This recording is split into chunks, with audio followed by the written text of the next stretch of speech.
चंद्रशेखर जो सांसद है वो क्या कह रहे हैं ये आपको बताती हूं, और उनकी जो छवि है वो एक दलित नेता की है, उसके बारे में बताना जरूरी है क्योंकि योगी आदित्यनाथ ने उन्हें भी जवाब दिया है। क्या कहा है योगी आदित्यनाथ ने? कुंभ पर एक विवादित टिप्पणी चंद्रशेखर ने की। उन्होंने क्या कहा? कुंभ आने वालों को उन्होंने पापी बताया है। उन्होंने कहा कि जो पापी लोग होते हैं वही कुंभ में आते हैं और वो अपने पाप धोने के लिए आते हैं। उन्होंने सनातन का अपमान किया, इसमें कोई दो राय नहीं, क्योंकि बहुत से साधु संत खड़े हो गए उनके खिलाफ। लेकिन कुंभ में क्या वो दलितों को भी भड़का रहे हैं? क्या वो एक विभाजन की कोशिश कर रहे हैं? आज सवाल ये है, क्यों ये मैं कह रही हूं, क्योंकि योगी आदित्यनाथ ने उन्हें जवाब देते हुए ये बता दिया कि कुंभ कैसे एकता का समागम है। जातिवादियों को योगी ने कहा कुंभ से परेशानी हो सकती है क्योंकि महाकुंभ एक जोड़ने का आयोजन है। योगी आदित्यनाथ का कहना है कि कुंभ में जातिवाद, क्षेत्रवाद सब खत्म हो जाते हैं। कुंभ से जाति पंथ का भेद मिट जाता है। विदेशी पैसे से समाज को बांटा जा रहा है, लेकिन योगी का कहना है कि यहां कुंभ के अंदर जब डुबकी लगाते हैं, आस्था की डुबकी लगाते हैं, तो ना कोई जाति रह जाती है, ना कोई पंथ रह जाता है, ना लिंग रह जाता है। इसीलिए जो जाति में विभाजन कर राजनीति करते हैं उन्हें दिक्कत होगी कुंभ से। यह रिपोर्ट आपको दिखा रही हूं। उसके बाद महाभारत।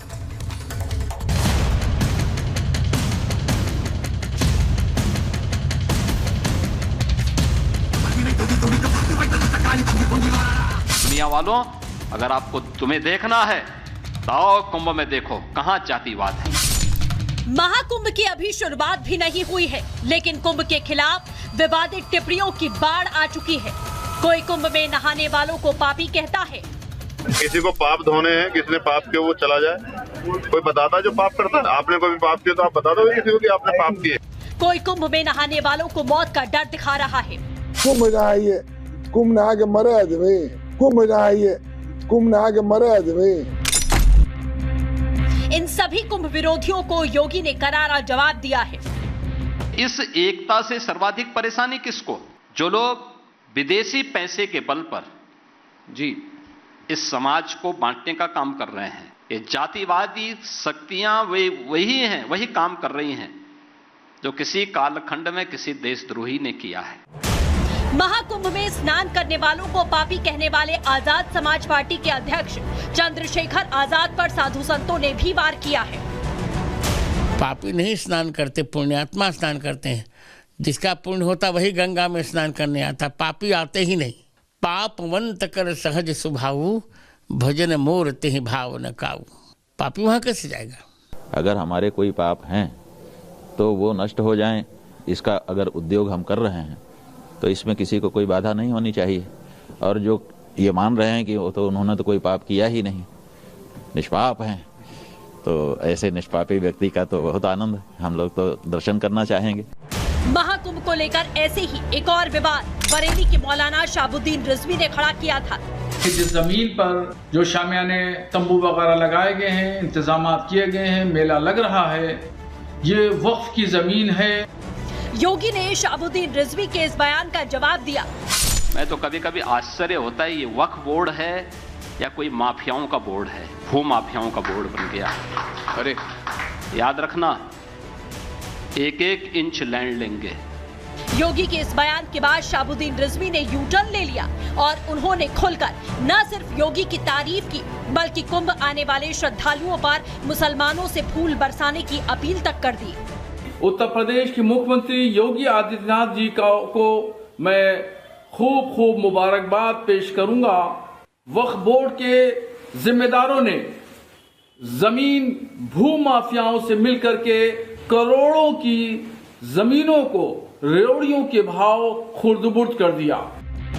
महाकुंभ पर सवाल उठाने वालों को एक एक कर योगी ने ठीक कर दिया है, लेकिन अब सवाल ये है कि सदियों पुरानी सनातन की परंपरा पर सवाल क्यों उठाए जा रहे हैं? क्या कुछ दल राजनीतिक फायदे के लिए ऐसा कर रहे हैं? महाभारत में आज इसी पर होगी बात।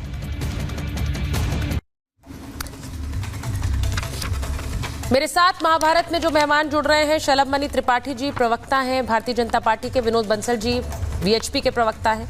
महंत राजू दास हिंदू धर्मगुरु हैं, जुड़ रहे हैं हमारे साथ। तारिक अहमद लारी साहब समाजवादी पार्टी के नेता हैं। विवेक श्रीवास्तव जी राजनीतिक विश्लेषक हैं, लेफ्ट का समर्थन भी करते हैं। और मुमताज आलम रिजवी साहब इस्लामिक स्कॉलर हैं, पॉलिटिकल एनालिस्ट हैं। बहुत बहुत स्वागत आप सभी का।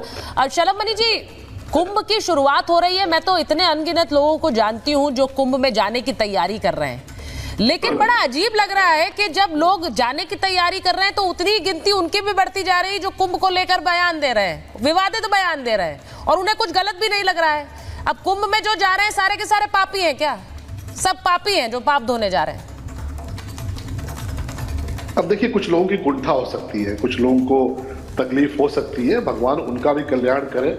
वो महाकुंभ आना चाहते हैं, नहीं आना चाहते, ये उनका खुद का निर्णय है। लेकिन सच बात तो ये है कि करोड़ों करोड़ों की संख्या में लोग महाकुंभ में आकर पवित्र होना चाहते हैं, आचमन करना चाहते हैं, स्नान करना चाहते हैं। और ये परंपरा कोई पहली बार नहीं शुरू हो रही। भारतीय जनता पार्टी ने शुरू किया हो, माननीय योगी जी ने शुरू किया हो, माननीय मोदी जी ने शुरू किया हो, ऐसा नहीं है।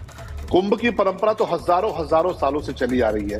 अब कुछ लोग हो सकते हैं जिनको इसमें भी राजनीति नजर आती है, कुछ लोग हो सकते हैं जिनकी इस प्रकार की मानसिकता हो कि उनके अंदर कुंठा भरी हो, कितना बड़ा आयोजन क्यों हो रहा है। और कुंठा के कारण ये है कि उनके कुछ लोग थे जिन्होंने इसको इलाहाबाद बना दिया था। ये इलाहाबाद हो गया था, जिसको हम लोग अपने वेद पुराणों में अपने पूर्वजों से सुनते आए कि वो प्रयागराज था, उसको बड़े गर्व के साथ कहते थे कि ये तो इलाहाबाद है।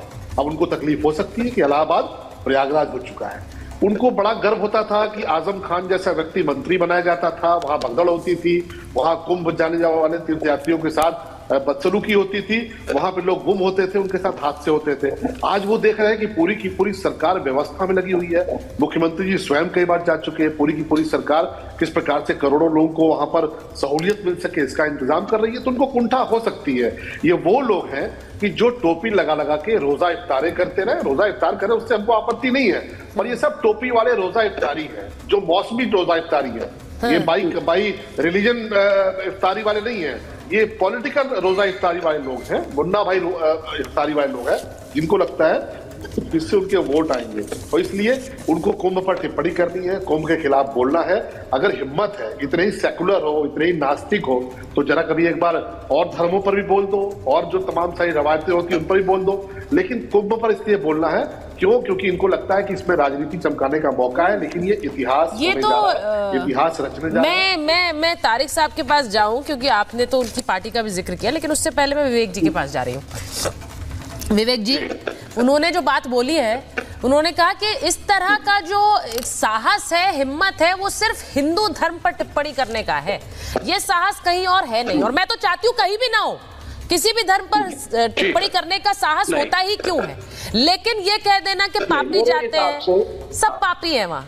देखिए, नहीं, पापी की नहीं है। अपने अपने धर्म में रिफॉर्म्स जरूरी है, समय के साथ बदलाव जरूरी है, और सभी धर्मों के अंदर रिफॉर्म्स और चेंजेस हो भी रहे हैं, स्पिरिचुअल प्रैक्टिसेस में भी हो रहे हैं। कबीर बहुत बड़े रिफॉर्मिस्ट थे। उन्होंने कहा जरूरी नहीं कि वाराणसी में मरोगे तो ही स्वर्ग मिलेगा, और मैं मगहर जाऊंगा, वहां पे देह को त्यागूंगा, मुझे वहां भी स्वर्ग मिलेगा। रिफॉर्मिस्ट थे। आपके राजा राम मोहन रॉय थे, ब्रह्मो समाज से रिफॉर्मिस्ट थे, विडो मैरिज शुरू कराई, सती प्रथा के खिलाफ लड़े। तो रिफॉर्मिस्ट होना जरूरी होता है। मात्र अगर